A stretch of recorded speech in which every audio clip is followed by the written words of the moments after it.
Donc, avant de laisser la parole à Kalak et à Denis, je vais peut-être vous dire quelques mots sur Elanciel.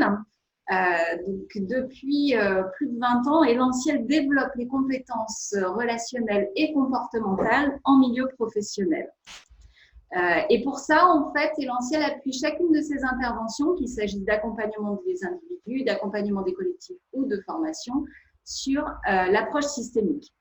Donc, l'approche systémique, c'est une façon de considérer les situations au regard des interactions et du coup de comprendre ce qui se joue dans les situations.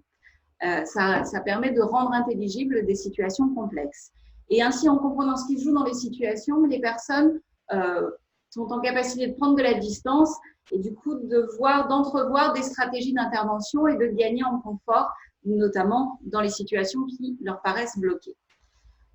Donc, la formation que nous allons vous présenter, cette idée nous est venue de la rencontre avec Denis Carlier, qui est un ex-directeur des affaires sociales, et nos systémiciens, Kalak en est un exemple. Et ensemble, ils ont conçu cette formation comme étant une application directe des principes pragmatiques de l'approche systémique de l'école de Palo Alto dans les relations sociales. Je vais maintenant laisser la parole à Kalak et à Denis pour qu'ils puissent se présenter. Bonjour, je suis Kalak Abdeloumen, donc je vais tenter d'être très bref dans ma présentation. Je suis formé à l'approche interactionnelle systémique par l'intermédiaire de l'Institut Grégory Bateson de Liège. J'ai fait les 3 ans de formation à Liège. Donc, vas-y, je te laisse. J'ai commencé ma carrière en tant que j'ai accompagné des personnes. J'ai fait beaucoup d'entretiens individuels, j'ai fait beaucoup d'entretiens de résolution de problèmes au niveau individuel. Et puis petit à petit, j'ai été amené à travailler dans des organisations de travail, dans des entreprises. Et petit à petit, j'ai commencé à aider des managers à se positionner dans leurs fonctions.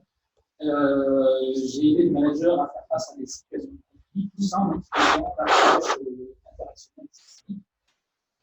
J'interviens aussi en tant que formateur en entreprise, notamment dans les gestions de conflits, mais aussi je suis formateur sur la formation certifiante, approche systémique, dispensée par Elanciel. Voilà, j'ai été bref, je l'espère. Denis, peut-être à toi, peut-être bien. Alors, il semblerait qu'on nous entende pas très. Alors justement, donc Denis Carlier, alors comme l'a dit Julie, j'ai eu une carrière en fait avant de reprendre l'Institut Repère et Elanciel. J'étais un dirigeant d'entreprise qui était dans la DRH. Je me suis occupé à la fois de DRH global, mais de la direction des affaires sociales d'un grand groupe qui s'appelle SFR. Et en tant que dirigeant et patron des affaires sociales, je me suis rendu compte que beaucoup de dirigeants ou de personnes qui devaient intervenir face aux partenaires sociaux n'étaient pas préparés et ne comprenaient pas souvent ce qui se passait, les enjeux qu'il y avait à l'intérieur d'un CSE ou d'une réunion de négociation. Donc, mon expérience de directeur des affaires sociales associée à la systémie et à nos formateurs nous a permis de construire cette formation. Et l'idée, en fait, dans cette formation, c'est que chacun d'entre vous puisse mieux vivre la relation qu'il aurait ou qu'il aura avec les partenaires sociaux. Voilà. Maintenant, est-ce que vous m'avez bien entendu? Parce que j'ai porté un peu ma voix plus haut.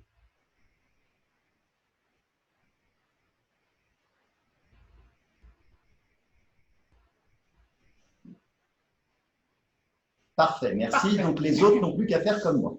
Parlez fort. Allez, on va parler fort, on va parler distinctement.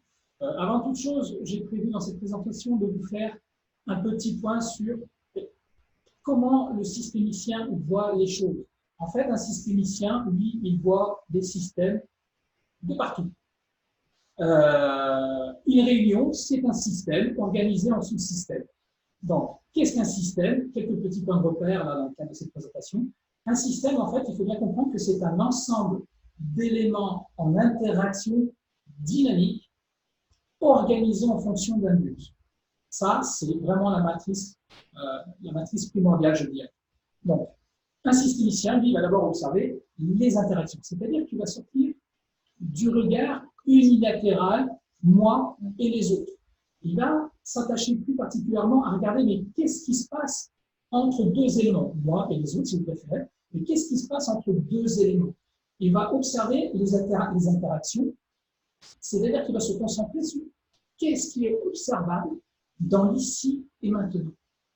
Et là, il va s'attacher plus particulièrement, quand on a l'œil visé, il va s'attacher au processus de perception-réaction. C'est-à-dire qu'il va à la fois analyser les interactions, mais aussi le processus de perception.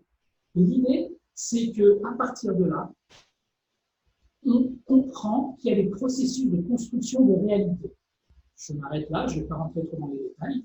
Et donc, à partir de ce moment-là, on va repérer des redondances, c'est-à-dire des manières de faire qui se répètent, qui se répètent, qui se répètent. Ces manières de faire qui se répètent, qui se répètent et qui se répètent, il faut être au clair sur le fait que c'est logique. C'est-à-dire que tout comportement dans un système, quel qu'il soit, n'est compréhensible et logique en fonction d'un contexte particulier. Et donc l'idée, c'est, avec l'approche systémique, c'est de décoder ces logiques comportementales. Bien évidemment, une fois qu'on a repéré ces logiques comportementales, l'idée, c'est d'interagir de manière positive. Donc, la formation que l'on vous propose, que l'on va vous présenter là maintenant, c'est au travers de ce prisme, de cette approche, de ce paradigme. Guy, je te laisse. C'est à moi de parler. C'est à moi de parler. Après, je reprendrai sur la dimension cartographie. Dans le cadre de cette formation, nous allons aider les personnes à se sortir des situations stressantes, angoissantes, en lien avec la gestion des partenaires sociaux. Alors, avant de décoder des situations, il faut savoir les forces en présence. En fait, très peu de dirigeants, et même dans les masters en ressources humaines, on apprend très peu l'histoire du syndicalisme et qu'est-ce qui a fait qu'il y a de nombreuses représentations des partenaires sociaux et bien comprendre les rôles de chacun, même si les lois qu'on appelle loi Macron de 2017 ont réorganisé le fonctionnement des partenaires sociaux. Il faut que chacun soit à l'aise et comprenne la différence qu'il peut y avoir entre la discussion et la négociation. Et donc, pour faire ça, il faut avoir une cartographie des partenaires sociaux. L'avènement du syndicalisme à la fin du 19e siècle, le fonctionnement et l'arrivée des différents syndicats en France durant le 20e siècle, de façon à ce que nous voyions dans les rapports qu'il peut y avoir l'entourage en fait des partenaires sociaux et comprendre leur propre système. Comme l'a dit Calac, les systémiciens voient des systèmes partout. Mais à l'intérieur d'un CSE, par exemple, avec 3 organisations syndicales représentatives, vous allez avoir un fonctionnement de système qui est le CSE représentant du personnel, un autre système qui est les représentants de la direction, mais à l'intérieur du CSE, il y a des sous-systèmes que représente chaque couleur syndicale. Et automatiquement, ces interactions qui sont créées à l'intérieur des sous-systèmes et entre les sous-systèmes des représentants du personnel vont avoir une incidence sur les interactions humaines au sein du CSE. Donc cette cartographie, il me semble importante pour bien poser le problème et savoir après, lorsqu'on est dans les interactions, à partir de quoi on travaille. Voilà. Donc à partir de quoi on travaille, nos expériences nous amènent à mettre le doigt sur une difficulté réelle, très régulière, redondante, c'est que parfois on a du mal à subir une certaine dose d'agressivité. On a du mal on rencontre une situation qui est en réalité très stressante pour beaucoup d'entre nous, beaucoup d'entre vous. Et donc l'idée, c'est de vous proposer une lecture de ces situations-là complexes et difficiles au travers de la dynamique relationnelle. Déjà, dans le cadre de cette formation, il va falloir s'entendre sur le fait que les mots ont un sens, on se mettra d'accord sur de la terminologie. Ça, c'est le fondamental. Et puis, petit à petit, dans cette lecture des situations difficiles, au travers de la dynamique interactionnelle, relationnelle, on va s'attacher à comment agissent les partenaires sociaux qui posent des difficultés relationnelles, qui nous suscitent ces émotions un peu difficiles. On va s'attacher au comment et non pas au pourquoi il agit comme ça. D'accord? Et puis, une fois qu'on a bien posé ça, l'idée c'est, mais en quoi cela représente une difficulté pour vous, cette situation-là, cette manière d'agir de ce partenaire. Donc, on va s'attacher à comment est-ce que cela, qu'est-ce que cela provoque chez vous, quel est l'impact émotionnel. Et il va falloir prendre un peu de temps pour dissocier ce qui relève, parce qu'il y a souvent confusion, de ce qui relève de l'attaque personnelle, ou alors d'une attaque sur votre fonction. Ce n'est pas du tout le même impact émotionnel. On va mettre un peu d'ordre là-dessus. Donc, une fois qu'on a cette lecture, on va s'attacher aux enjeux. Il y a un enjeu derrière les émotions. Quels sont les enjeux derrière ces situations conflictuelles? D'accord? Donc, l'idée, c'est de prendre l'émotion au travers du prisme de la lecture interactionnelle et systémique. C'est-à-dire qu'on va d'abord repérer comment naît une émotion, dans quel contexte et quelles sont les interactions qui entretiennent cette émotion. Ça veut dire quoi? Ça veut dire que l'émotion n'est pas forcément un problème. Mais l'émotion, c'est une manière de prendre de l'information. C'est une forme de feedback. Par contre, cette émotion peut être un problème. Elle devient problématique lorsque vous êtes pris dans un emballement émotionnel. Cet emballement émotionnel va réduire votre champ d'action des possibles, votre champ d'action, votre marge de manœuvre. À la limite, ça va vous entraîner, malgré vous, à répéter inlassablement les mêmes questions, les mêmes paroles, répéter les mêmes réponses, et puis l'emballement émotionnel, petit à petit, on va trouver les mêmes logiques de réponse, et on va s'enfermer dans une dynamique qui sera contre-productive. Je vais illustrer ça avec un exemple qui me vient tout de suite en tête. Alors, imaginez que vous êtes pris par un sentiment de colère, mais profond, une colère sourde. Et vous êtes sujet à des colères sourdes dans certains contextes, à un certain moment. Voilà, c'est le sentiment qui émerge. Donc, à partir de là, cette colère-là, qui va vous vriller le cerveau en quelque sorte, va vous amener à répéter toujours les mêmes critiques, toujours le même registre de critiques, alors que vous savez pertinemment qu'agir comme ça ne servira à rien, ce sera contre-productif, ça ne fera pas avancer les choses. Alors, sur le moment, ça peut vous faire du bien, mais on n'a pas avancé. Donc, concrètement, dans cette formation, l'idée, c'est d'utiliser l'info véhiculée par les émotions pour agir dessus et non pas subir l'émotion. C'est-à-dire qu'il va falloir faire un apprentissage de ces émotions pour s'en servir. Et puis, l'idée par la suite, une fois qu'on est à l'aise avec ça, c'est de mettre en œuvre des expériences émotionnelles correctrices. C'est-à-dire, concrètement, comment je vais agir différemment à partir d'une émotion concrète qui m'empêche de faire des choses. Petit exemple pour illustrer, imaginez que vous avez une émotion telle qu'elle soit et que cette émotion mobilise chez vous une stratégie d'évitement. Vous êtes en bugne à bugne avec quelqu'un, ça ne se passe pas très bien, et boum, il y a une émotion, quelle qu'elle soit, je l'ai dit tout à l'heure, et boum, là, vous mettez en œuvre une stratégie d'évitement. L'expérience émotionnelle correctrice, je ne vais pas rentrer dans le détail du processus, serait du coup de mettre en œuvre ce qu'on appelle une stratégie paradoxale. Une stratégie paradoxale, ici, ce serait de faire l'inverse de la stratégie d'évitement.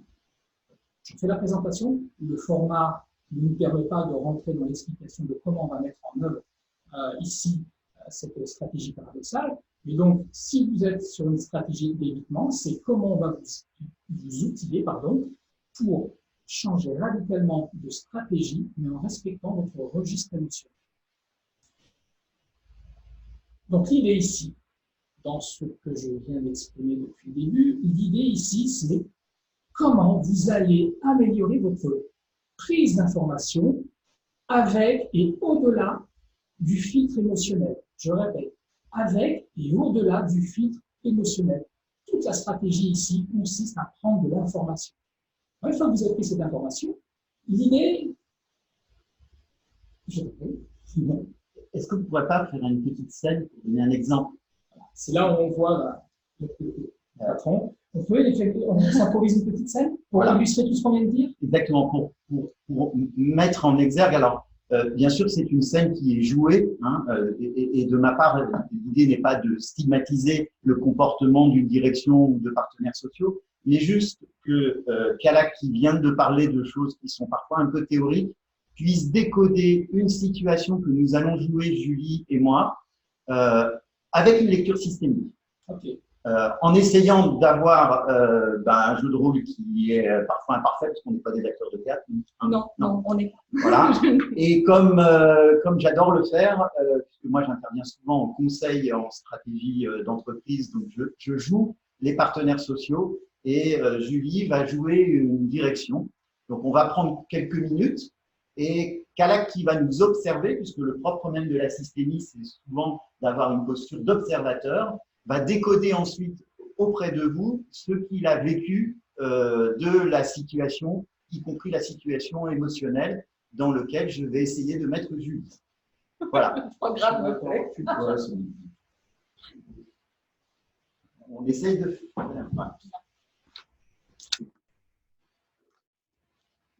Alors, j'ai à vous soumettre ce matin notre projet de déménagement du siège social. Voilà, on n'en avait pas parlé. Alors, on en a un petit peu parlé. Vous savez qu'on souffre du fait qu'on manque de place. On souffre énormément d'ailleurs. Oui, alors, d'ailleurs, la souffrance des salariés. Justement, on va essayer d'y remédier, de changer de siège social pour les locaux. En tous ces locaux, les salariés, on a fait des présentations, vous étiez là d'ailleurs, sur les futurs locaux. Et on ne pouvait pas faire pire. De toute façon, on ne pouvait pas faire pire, c'était pire. Avant. Oui, alors. Non, mais reconnaissez que ça fait des années qu'on vous dit qu'il y a un problème avec les locaux dans lesquels on est. Eh bien, écoutez, justement, entre les termites, plus grand, plus beau, plus non, mais neuf, laissez-moi m'exprimer. Laissez-moi Allez, m'exprimer, parce que en tant que représentant du personnel, j'ai un droit à l'expression. Bien sûr. Donc, il faudrait arrêter que vous monopolisiez tout le temps la parole. Je vous en prie, allez-y. D'accord. Eh bien, vous voyez, j'ai perdu le fil. Très bien, donc je vais reprendre. Non, vous allez me laisser la parole. Vous allez me laisser la parole. Les salariés souffrent, ça fait des années qu'ils souffrent des conditions de travail que vous mettez à disposition. En fait, vous nous octroyez, vous nous jetez des conditions de travail qui sont lamentables. Les chaises sont complètement dégoûtantes, le nettoyage n'est jamais fait, il y a des insectes à l'intérieur des locaux, les fenêtres ne ferment pas, l'hiver, c'est pas chauffé, c'est lamentable. Très bien, donc nous allons Très bien, vous êtes donc d'accord? Non, je ne suis pas d'accord, je prends en compte la souffrance des salariés de tout ce que vous venez de dire. Est effectivement vrai, c'est pourquoi nous avons engagé ce projet de déménagement du siège social. On va vers des bâtiments qui sont très beaux, très confortables, très modernes. Il y a du mobilier qui va être remplacé. Les chaises salles ne vont évidemment pas être déménagées. Je pense que tout le monde a gagné à ce déménagement. Donc, vous reconnaissez que les conditions dans lesquelles nous sommes aujourd'hui ne sont pas bonnes? Non, je reconnais si vous voulez les améliorer. Nous allons tout mettre en œuvre, en fait, pour que les conditions soient optimales. Donc, nous demandons le versement d'une prime parce que les salariés ont été amenés à vivre dans des conditions que vous venez de reconnaître comme insalubres. Vous exagérez, elles n'étaient pas insalubres, des chaises salles. On ne peut pas considérer que les chaises salles soient des conditions insalubres. Dans des conditions sanitaires normales, sinon ça ne s'assoit pas sur des chaises salles, la moquette doit être propre. Vous nous devez ce genre de choses.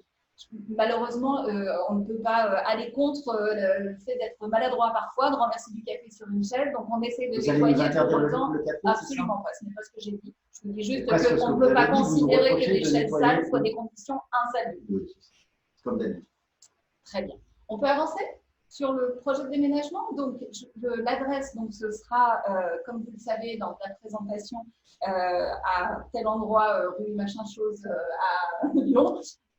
Voilà, vous connaissez, vous avez vu, puisqu'on a fait une présentation et vous y étiez, les nouveaux locaux, en photo en tout cas.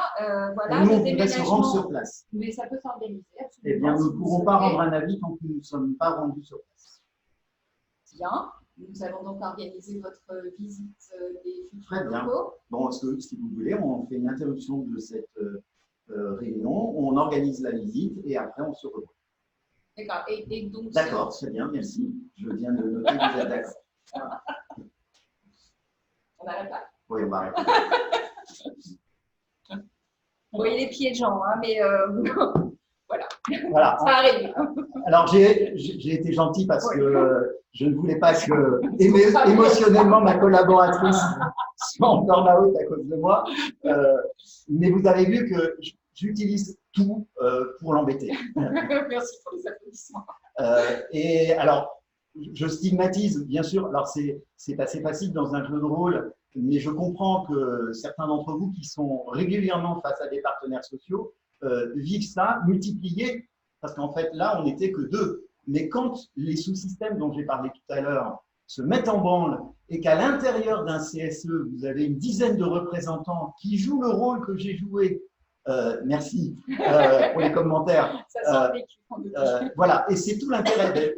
Je remercie le commentaire parce qu'en fait, bien sûr, moi, je l'ai vécu et j'ai mis en place des stratégies, mais je n'étais pas un systémicien à l'époque quand j'étais patron des affaires sociales. J'ai mis en place des stratégies, un peu comme M. Jourdain, dans Molière, découvrait qu'il parlait en prose ou en vers.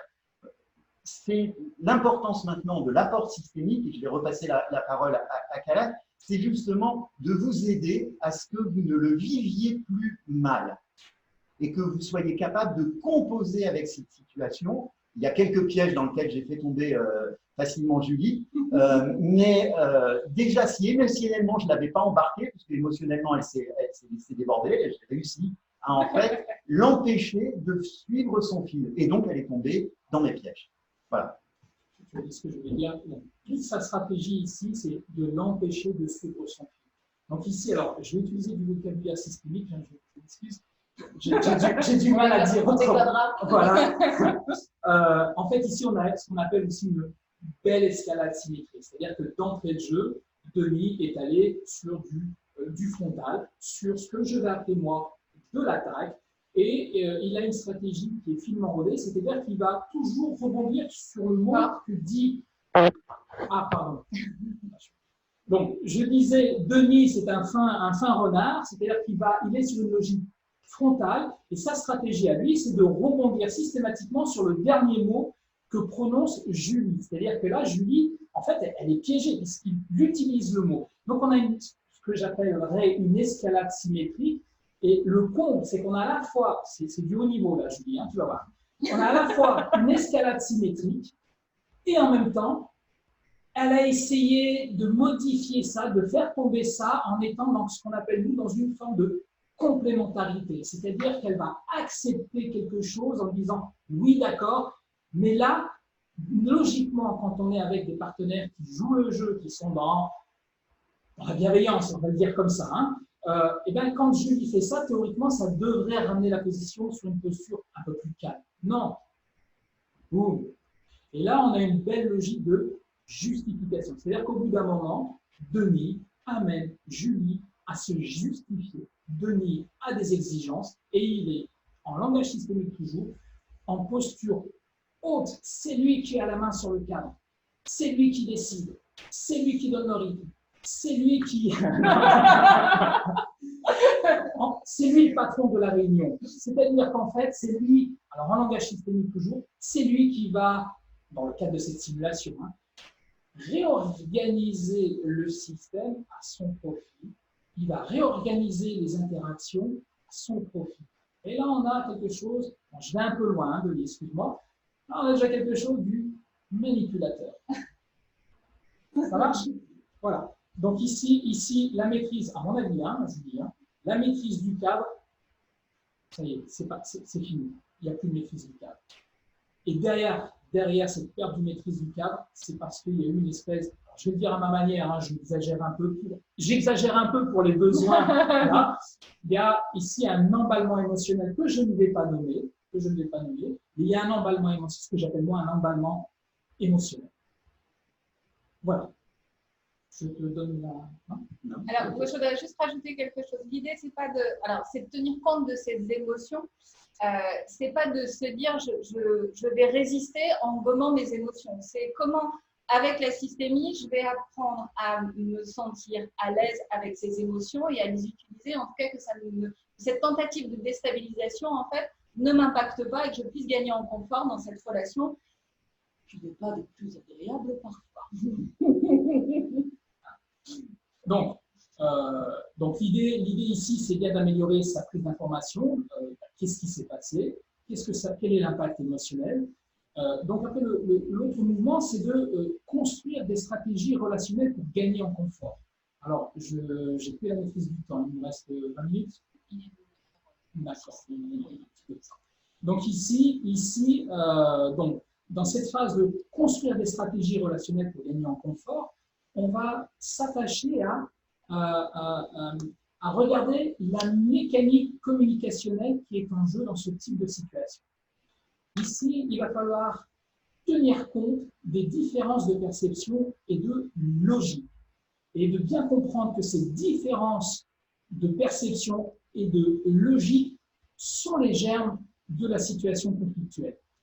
Et puis, une fois qu'on a bien repéré ça, c'est de comprendre, on n'a pas le temps de le faire là, mais de bien comprendre qu'une situation, quand elle est en escalade, il y a des étapes, il y a des strates, il y a des couches, il y a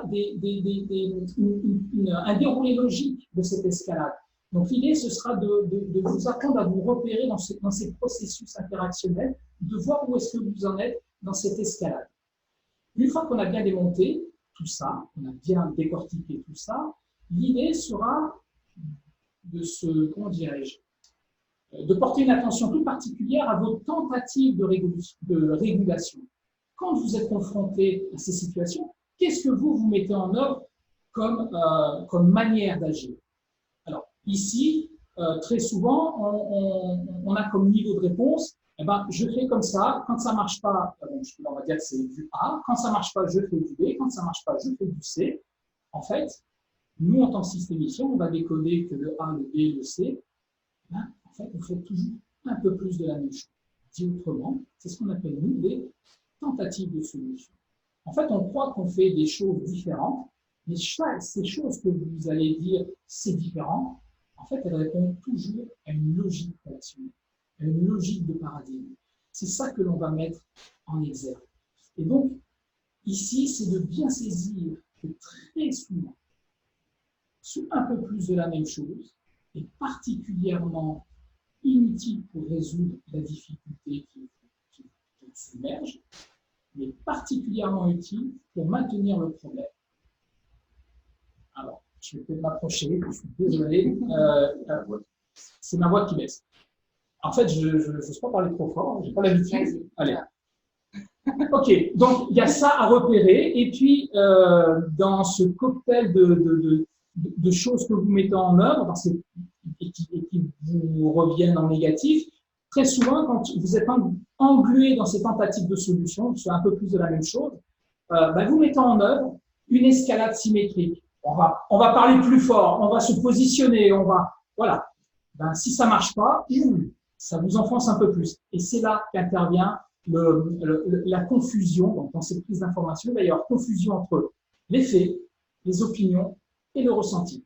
Donc là, vous avez un cocktail à 3 bandes, particulièrement préjudiciable à la prise d'information et à la résolution ou au dépassement de la difficulté que vous vivez à ce moment-là dans cette interaction-là. Donc, dans ce mouvement-là, ce que l'on va faire, c'est, pour vous donc, repérer et déconstruire ce qui ne fonctionne pas. L'idée, c'est de vous outiller pour sortir de la relation qui ne vous convient pas, mais vous outiller à sortir de cette relation qui ne convient pas en repérant finement les processus en jeu. L'idée, c'est de bien décoder des processus et non pas d'étiqueter les protagonistes. Elle est là, la subtilité. Alors, à partir de là, concrètement, quelle stratégie d'action vous allez mettre en œuvre et quel outil de régulation vous allez utiliser pour gagner en confort. Donc, à ce moment-là, ici, nous allons très clairement vous outiller au travers du paradigme systémique. On va vous transférer des outils de régulation, des outils qui vont vous permettre du lâcher prise, des outils qui vont vous permettre de faire le pas de côté, mais surtout des outils qui vont vous faire gagner en confort dans la gestion du stress ou des situations difficiles. Donc, il y a quand même un tout petit préalable. C'est pour mettre en œuvre ces outils, cette démarche, il va falloir être en capacité de sortir de son cadre de référence habituel. Alors, c'est facile à dire, mais je vous assure que ce n'est pas évident à mettre en œuvre. La force de l'habitude est telle qu'on revient toujours sur ces manières de faire habituelles. Donc, il y a cette capacité-là à se sortir de son cadre de référence habituel, mais surtout, oser des interventions, oser des stratégies qui vont aller à l'inverse du bon sens. D'accord?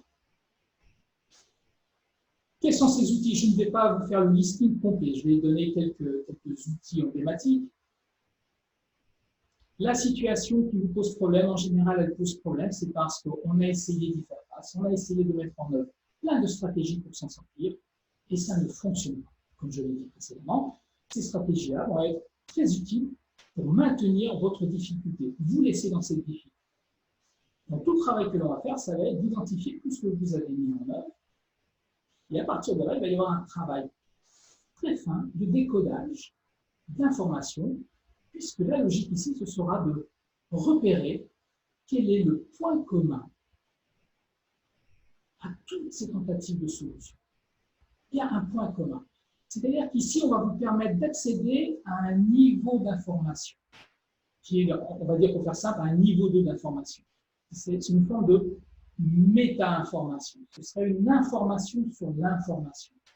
C'est-à-dire que derrière ces logiques-là, il y a un décryptage à effectuer qui, en général, vous échappe. Je dis bien en général. Ce repère-là, repérer ça, en général, c'est un tiers qui arrive à le repérer par un jeu subtil de questions et de réponses. Une fois que ça, c'est bien repéré, l'outil sur lequel nous allons vous entraîner, c'est le 180 degrés. 180 degrés, vous en avez certainement entendu parler. Quand on connaît le 180 degrés et qu'on ne l'a pas vraiment mis en œuvre, très souvent, les personnes me disent oui, le 180 degrés, il faut faire l'inverse. C'est un peu plus subtil et complexe que ça. Le 180 degrés, c'est une manière d'agir qui effectivement va aller à l'inverse de ce que vous avez l'habitude de faire. Mais ça se fait avec beaucoup de précautions. C'est-à-dire que si vous allez aller à l'inverse, il va aussi falloir que ce soit dans un esprit, je dirais, écologique avec ce que vous êtes. Il faut que ça, en même temps, ça respecte vos émotions et vos valeurs. D'accord? Il n'est absolument hors de question d'aller à l'inverse de votre cadre de référence. Je vous prie. Comme le concept du 180 degrés est quelque chose de compliqué pour quelqu'un qui n'est pas systémicien, est-ce que tu pourrais donner un exemple de ce que Julie, par rapport à ce que tu as dit de la CNEF, aurait pu faire comme exemple de 180 degrés? Alors, à partir de cette semaine, un exemple de 180 degrés, ce serait ici. Alors, la scénette est très courte, donc, alors, je parle fort, le micro est parle. Donc, la scénette est très courte, donc je vais surjouer. Ici, le 180 degrés, notre amie Julie, elle est sur une logique de justification. Donc, le 180 degrés, si on va très vite, c'est faire l'inverse de la justification. Et c'est là que va intervenir la posture stratégique. Alors, je suis désolé, sur la scénette, ça rentre un peu au forceps, mais globalement, le mouvement stratégique est celui-là.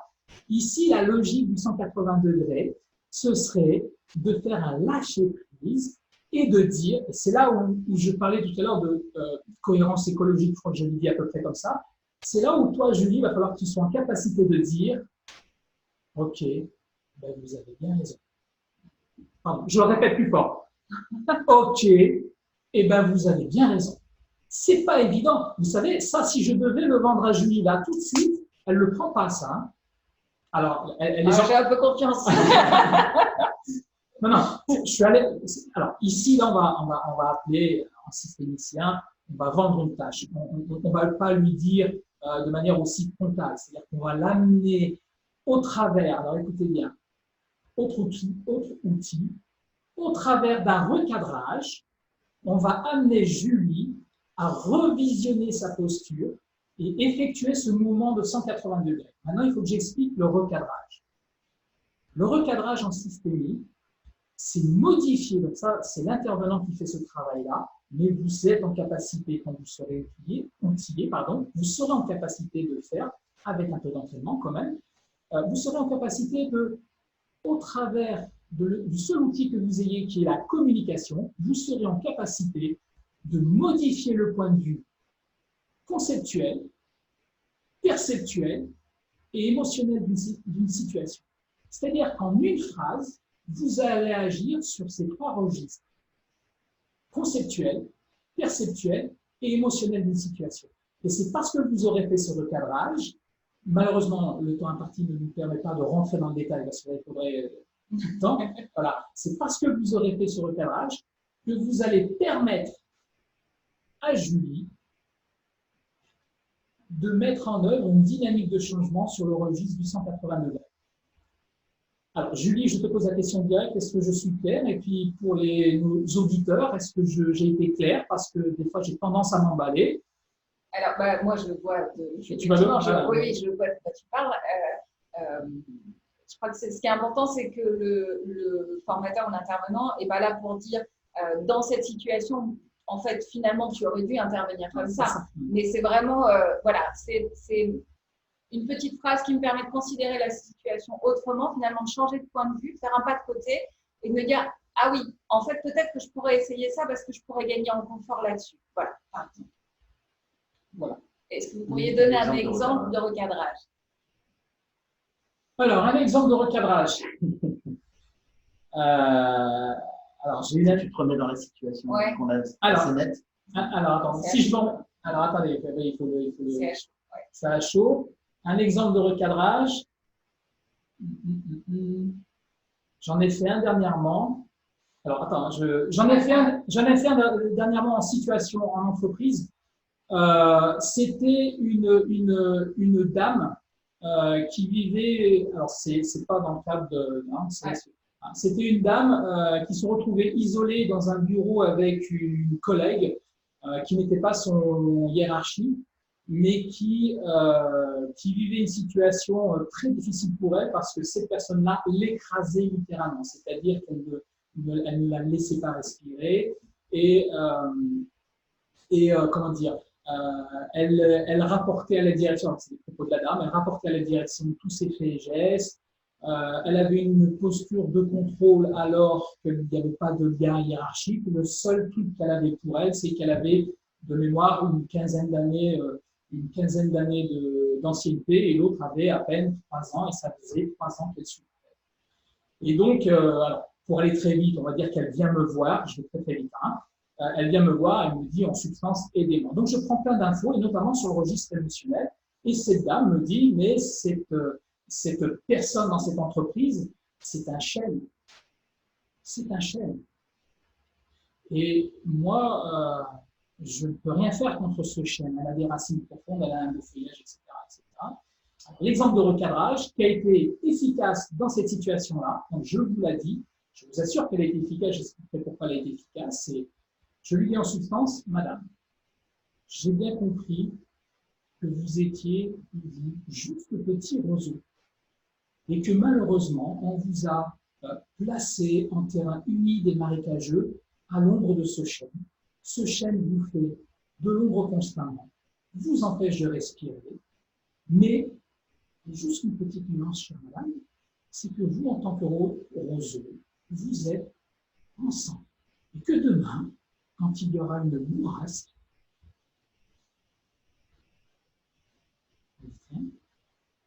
et voilà comment j'ai fait un recadrage. Je vais être clair. Plus fort. Et donc, et donc, je fais ce temps de suspension. Je ne dis rien. Regardez bien le recadrage. Quand je n'ai rien dit, quand j'ai entre guillemets balancé ma métaphore, parce que cette métaphore, je l'ai trouvée parce qu'elle m'a donné beaucoup d'informations sur ce qui était en train de se passer dans cette entreprise. Il y avait un mouvement qui allait se faire, où on allait en gros, je caricature un peu, virer les hauts salaires, virer les plus anciens et garder les plus petits. Ok? Donc, l'idée de faire ce type de recadrage, qui est un recadrage métaphorique, je ne suis pas allé jusqu'au bout. Je l'ai laissé cheminer. Tout le monde connaît la fable de La Fontaine. Et donc, les 3 points de suspension, les 3 points de suspension, pardon, en fait, elle a fini la phrase elle-même. Et là, le recadrage, vous avez une vision très précise qu'il est efficace parce que vous allez observer le mouvement des yeux de la personne. Et là, je vous assure que le mouvement des yeux était très parlant. Ça s'est terminé par un sourire. Ça s'est terminé par un monsieur. Et à partir de là, elle ne s'est plus vue comme, et je vous assure que ça s'est passé comme ça, hein. Et donc il y a eu un recadrage, j'ai bien modifié son point de vue conceptuel, perceptuel et émotionnel d'une situation. Il y a eu un changement de paradigme. Elle a vu ses relations avec cette personne sous un autre angle, avec une autre paire de lunettes, si vous préférez. Et ça lui a donné un confort extraordinaire. Voilà, je ne m'étale pas plus. Est-ce que cet exemple est-ce que ça vous parle? Est-ce que c'est clair? Je fais l'effort de parler fort, hein, je ne m'énerve pas. Hein. Voilà. C'est bon? Oui. OK. Donc, dans les stratégies, les outils que l'on va vous transmettre, il y aura aussi une stratégie sur laquelle il faudra aussi un peu s'exercer, c'est ce qu'on appelle le sabotage bienveillant. Alors, le sabotage bienveillant, ici, dans la simulation, c'est outiller Julie pour systématiquement prendre le contre-pied de la stratégie élaborée par Denis, donc prendre le contre-pied avec comme objectif de faire en sorte que son comportement, sa stratégie, lui revienne sur le coin de la figure et que ça le désarçonne.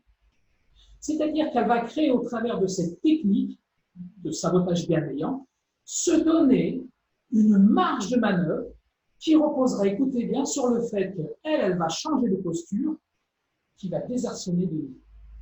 Et c'est ce moment-là de flottement où elle va pouvoir prendre, écoutez bien, ça c'est vraiment important, là dans le cadre de la simulation telle que je la décode, ici ça va permettre à Julie de reprendre la position haute sur le cadre.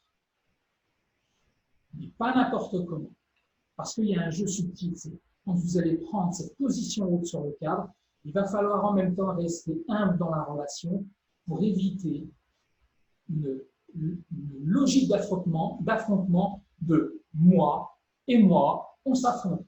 Non, on n'est pas sur du moi plus moi. On est sur qu'est-ce qui se joue là entre les deux. Il faut imaginer une flèche. Une flèche qui part dans ce sens et une autre qui repart par le bas. Et la posture stratégique de Julie, c'est de ne pas d'essayer de changer de vie. Elle n'y arrivera pas. Hein. Je le connais, hein, le personnage. Elle n'y arrivera pas. Par contre, c'est comment on va outiller Julie, dans le cadre de cette simulation, à partir des informations prises dans cette simulation, comment on va l'outiller pour agir sur quelque chose qui est invisible, l'interaction. Oui, bon, je parle. Alors, c'est très intéressant ce que Alak vient de dire sur ne pas essayer de me faire changer en tant que partenaire social. Souvent, j'ai entendu des dirigeants ou des responsables des ressources humaines ou des intervenants en CSE qui me disaient « moi, je veux les convaincre ». Et donc, ils essayaient de faire changer d'opinion un représentant du personnel pour l'amener sur son propre terrain de direction. Et le point de vue que Kalak vient de dire, c'est très important parce que quand vous mettez beaucoup d'énergie à essayer de convaincre, vous en avez plus pour pouvoir passer à l'étape d'après. En l'occurrence, ce que Julie cherchait, c'était d'avoir l'avis des partenaires sociaux sur le déménagement. L'avis des partenaires sociaux, alors ceux qui ont déjà été amenés à intervenir, vous savez que dans certaines formes de demande d'avis, on peut avoir un avis négatif, on peut avoir un avis avec des réserves, pour autant l'entreprise va mettre en œuvre son projet. Tant que Julie essaye de me convaincre que je dois rendre un avis positif, elle perd son temps.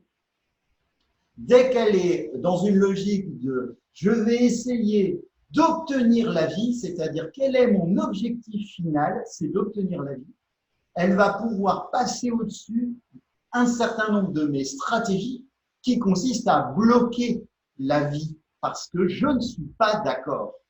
Et le principe d'un avis négatif, c'est d'exprimer qu'on n'est pas d'accord à partir des éléments qu'on a eus.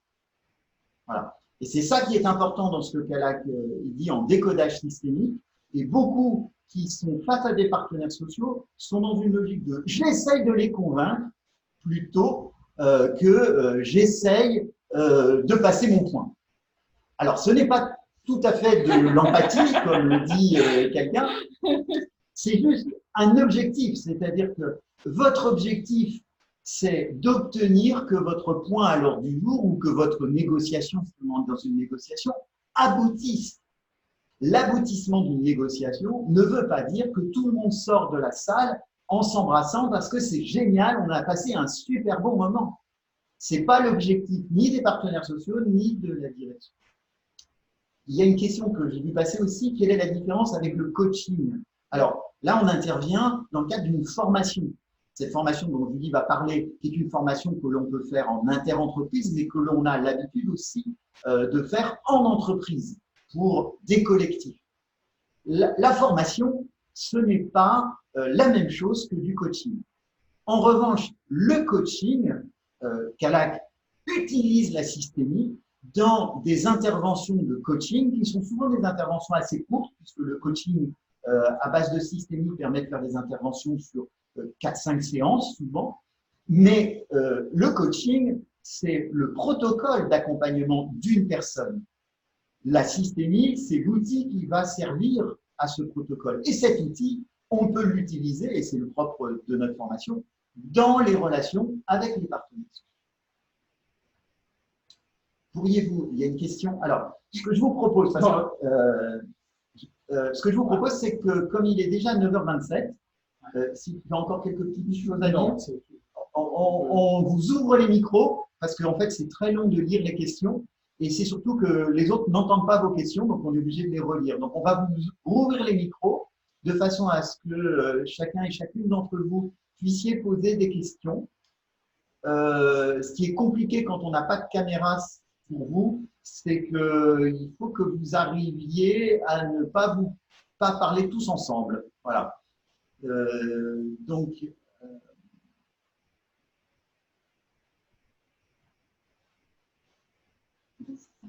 Répétez les uns sur le chat, sur les participants.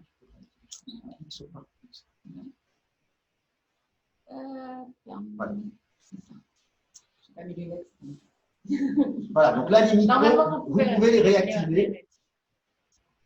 Nous, on va essayer de voir qui parle en premier.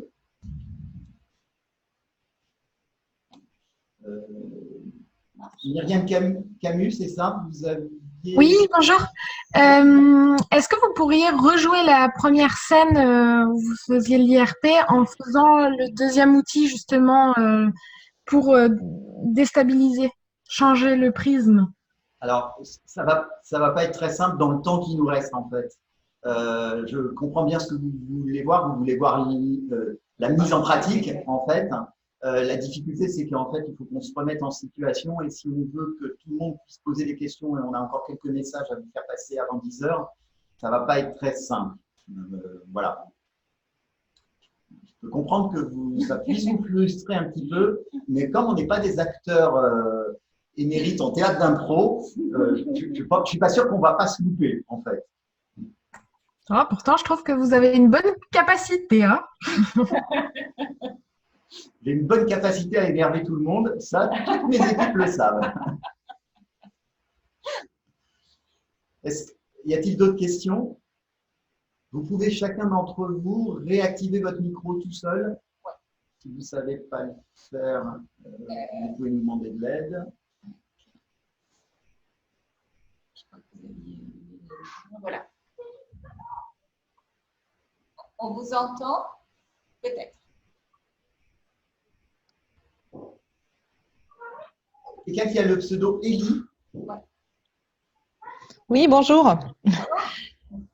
Alors, effectivement, déjà, merci pour ce webinaire qui est d'une bonne qualité. Pour en assister à plusieurs, j'ai trouvé très percutant vos interventions et je vous en remercie. Ça sent le vécu et l'expérience. En tout cas, dans la culture française, avec le droit français, si on peut dire ça comme ça, puisque c'est contextuel. J'aurais plutôt une question d'ordre général.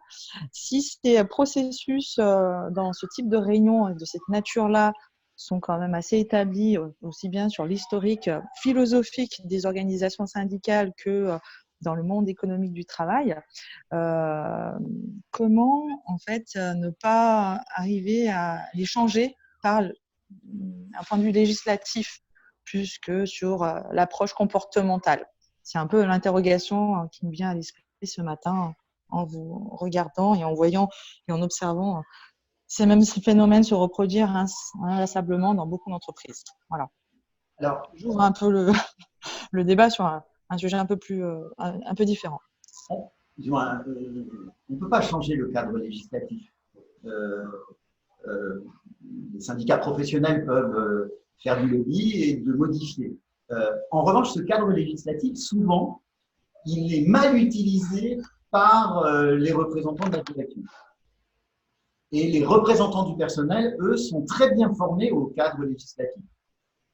Donc, la difficulté, je vais vous prendre des choses du vécu, la confusion qu'il y a entre la négociation d'un accord collectif, et donc une fois qu'il est fixé son cadre, et les discussions qu'il peut y avoir aujourd'hui dans le cadre des CSE, y compris avec les droits hérités des lois de 2017, qui permettent au CSE d'aller un petit peu plus loin que ce que faisaient avant les comités d'entreprise ou les comités d'établissement. Mais une fois que vous avez compris ce cadre, en fait, le vrai problème qu'on a tous quand on est face aux partenaires sociaux, c'est l'émotion que ça suscite. Moi, j'ai rencontré des dirigeants, alors, je travaille bien sûr dans des très grosses structures, mais une très grosse structure comme SFR, avec des dirigeants qui sont rompus théoriquement à la négociation, même à des discussions avec des contradicteurs, se retrouvent parfois en situation de difficulté du fait de leurs émotions, du fait de leur mécompréhension des enjeux émotionnels qui vont se passer.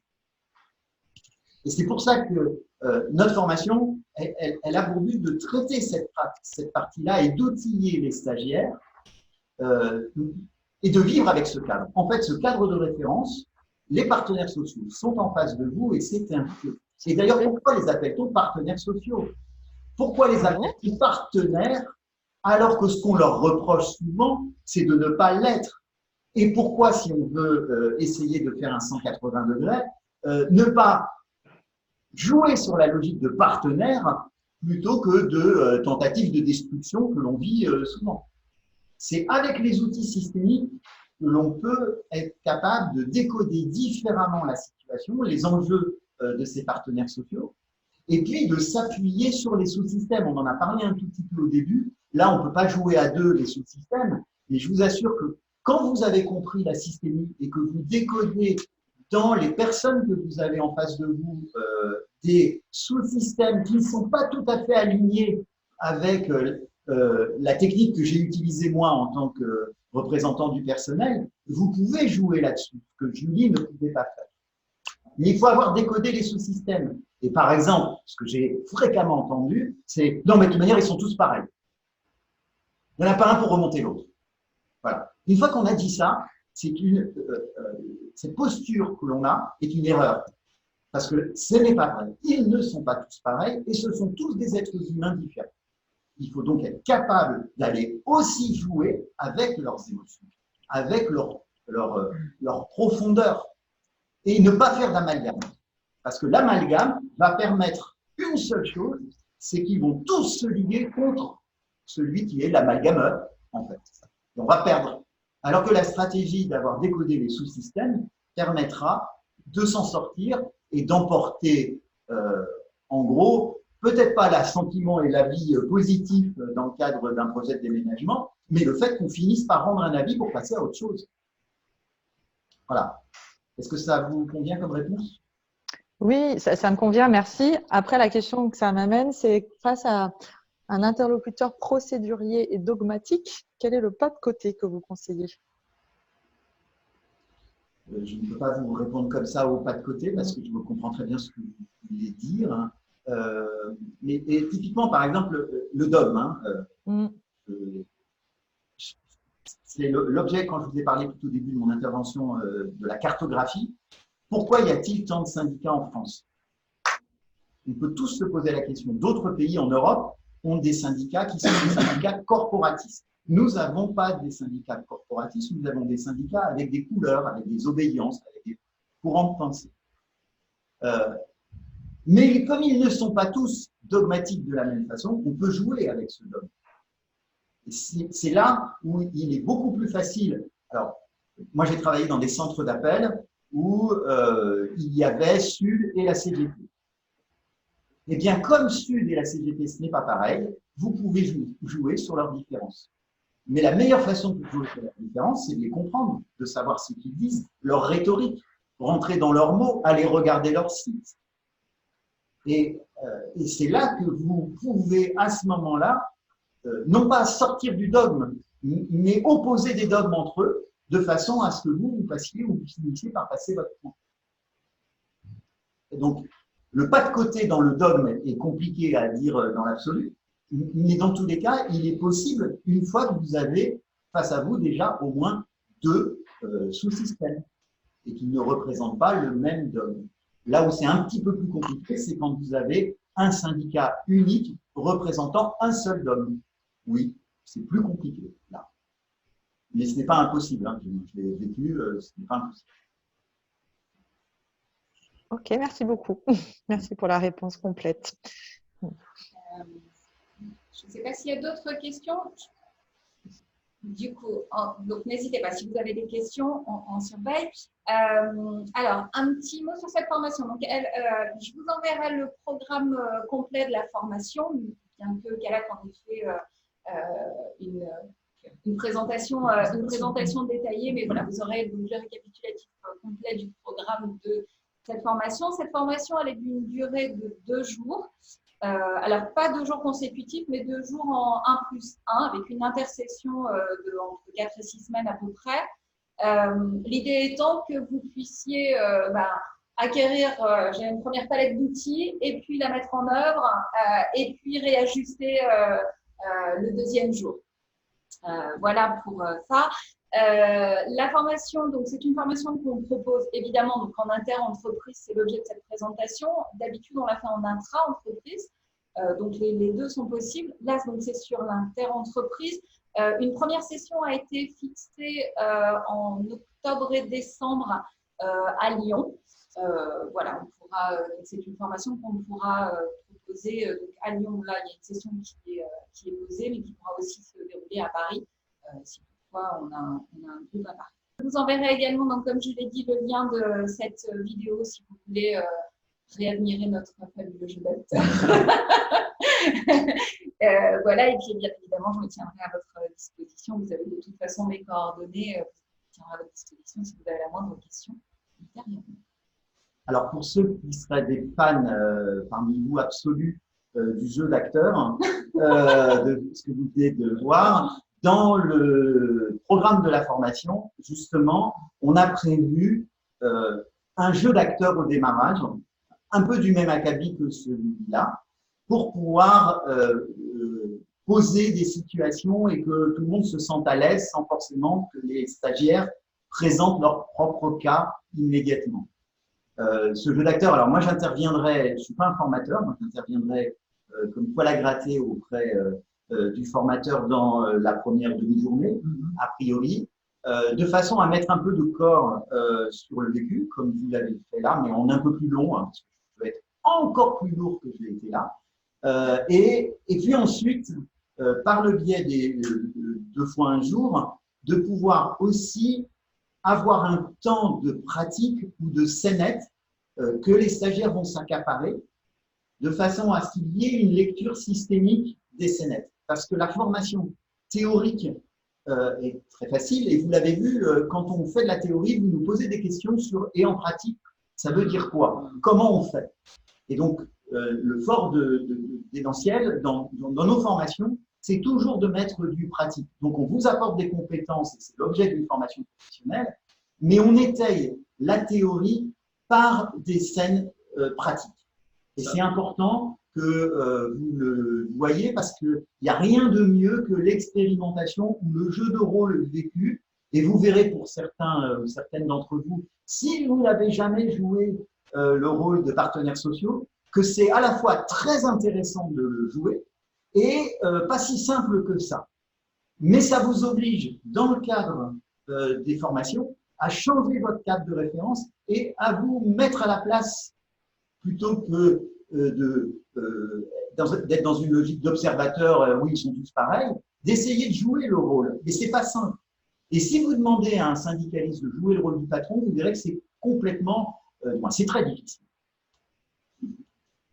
On a besoin de ton nom, Calac. Oui, alors on va pas être déçu. Comme je l'ai un peu fait.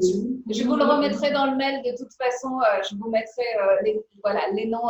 Alors, c'est pas, on ne va pas le dire, c'est Calac Abdelmoumen. Voilà, il faut savoir l'écrire. Mais je vous remettrai les noms dans le mail avec le programme. Donc, Calac, K-A-L-A-K. Ça, c'est son prénom. Voilà, ça, c'est mon prénom. Voilà. Ce que vient de dire Denis, allez, je rajoute vraiment mes petits concepts. Ici, en une phrase, c'est expérience émotionnelle correctrice. Ça vous parle? Bah, je sais pas. Moi, ça me parle. J'avais pas compris. Voilà, c'est cela. Très bien. Est-ce que vous avez des questions? Il y a le micro d'Amandine qui vient de se déclencher. Non, pas de questions. En tout cas, merci à vous pour cette présentation. C'était passionnant. Enfin, moi, j'ai déjà eu l'occasion d'être formée par Calac justement sur la systémie et ça a changé déjà pas mal de choses dans mon regard sur le dialogue dans l'entreprise et je pense que je vais peut-être revenir à la formation. Ouais. Alors, Amandine, je vous assure que ce n'est pas une formule de politesse, mais je me souviens très bien de vous maintenant. Ça y est, je vois qui vous êtes. Véridique. Hors caméra, je pourrais vous donner des détails qui prouveraient. Mais là, non. Donc, non, Ça marche. La systémie, c'est passionnant et enfin, moi, ça a vraiment changé mon regard sur beaucoup de choses. Et comme j'interviens en plus dans un contexte de relations sociales, là, c'est d'autant plus intéressant. Ouais. Merci. Merci. Alors, c'est très intéressant ce que vous venez de dire, puisqu'en fait, quand j'en ai discuté avec mon équipe, j'ai dit la formation de 18 jours, elle est parfaite en tant que formation certifiante, mais elle n'est pas assez précise sur la manière d'utiliser la systémie dans des cas complexes. Et c'est pour ça qu'on fait le 2 fois 1, parce qu'en fait, vous aurez une petite avance sur la systémie. En revanche, toute la logique d'accompagnement d'une personne dans le cadre des partenaires sociaux, par exemple, si vous-même, Amandine, vous êtes parfois en CSE, il y a des gens à côté de vous qui, eux, n'ont pas été formés. Tout à fait. Voilà. Oui, non, effectivement, je vous rejoins tout à fait et je pense que c'est d'autant plus intéressant de venir se former sur cette approche et sur ces spécificités qu'on peut retrouver dans le dialogue social avec les partenaires sociaux parce que c'est pas toujours évident, on est parfois tenté d'escalader et il faut mettre fin à cette escalade. Ouais, non, très bien. Merci Amandine. Myriam, vous avez mis votre micro en on. Oui, j'avais une petite question. C'est sur est-ce que la formation est éligible au CPF et est-ce que vous nous mettrez le coût de la formation dans le mail? Alors oui, je vous mettrai le coût de la formation dans le mail. En revanche, cette formation-là sur la relation avec les partenaires sociaux n'est pas éligible au CPF, à la différence de notre formation certifiante de 18 jours dont Denis parlait. Voilà. Ok. J'ai peut-être une petite précision, c'est une semaine très connectée pour nous. Vendredi à 11h, nous faisons une autre webconférence justement pour présenter, alors faire découvrir un peu plus la systémie, mais l'approche systémique, et puis présenter la formation certifiante, donc le parcours de 18 jours qui lui est éligible au CPF, dont parlait Denis, et que du coup Amandine a suivi toute partie de cette formation. Mais voilà, si vous voulez en savoir un petit peu plus sur l'approche systémique et sur cette formation certifiante, on peut se retrouver vendredi à 11h. Je vous enverrai le lien également pour si vous voulez assister à cette autre conférence. Dans tous les cas, merci à vous toutes et tous. Béatrice, peut-être? Je vois un micro qui vient de s'ouvrir.